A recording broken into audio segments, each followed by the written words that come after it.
Welcome back to another edition of Health Hack. I am Melissa Deely, and I'm continuing to talk about vitamin D and how important it is to our health and longevity.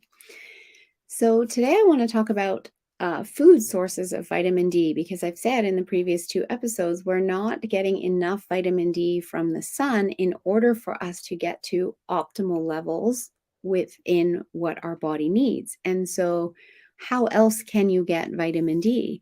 And there's a lot of vitamin D in certain seafoods. So, for example, salmon is high in vitamin D, as are sardines, herring, canned tuna, cod liver oil, beef liver, egg yolks, shrimp, regular mushrooms, as well as those treated with ultraviolet light.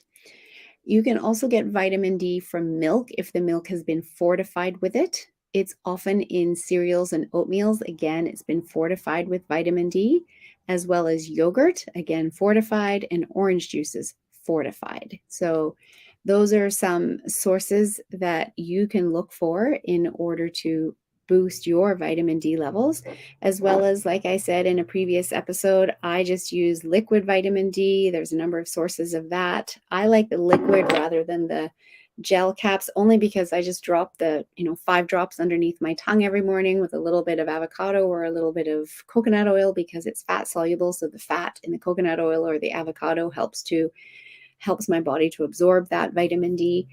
And I prefer that than the gel caps, only because for me, I'm living in Canada. I don't get a lot of time in the sun every single day. So I need to take a fair bit to keep my levels optimal. And I know what my levels are because I run lab tests to see that and know that. And I find it's much more economical to use the drops than the little tiny gel caps, because I would take 5 of those a day, and if the bottle only has 60 in them, it doesn't last me very long, whereas the bottle of drops lasts me a really long time. So that's how I supplement my vitamin D, as well as I do love salmon. I eat a lot of salmon. I eat tuna, not that often because it can be high in mercury toxicity. So I don't have it too often, but I do enjoy that. I love shrimp. I have eggs.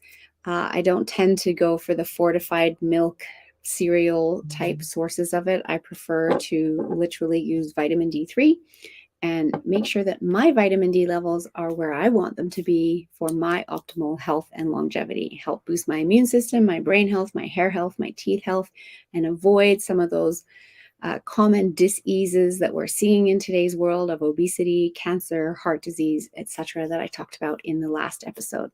So if you'd like to know more about vitamin D, if you would like to test your vitamin D levels, reach out, Melissa at yourguidedhealthjourney.com, and I can certainly help get your levels to the optimal level, just like I've done for myself.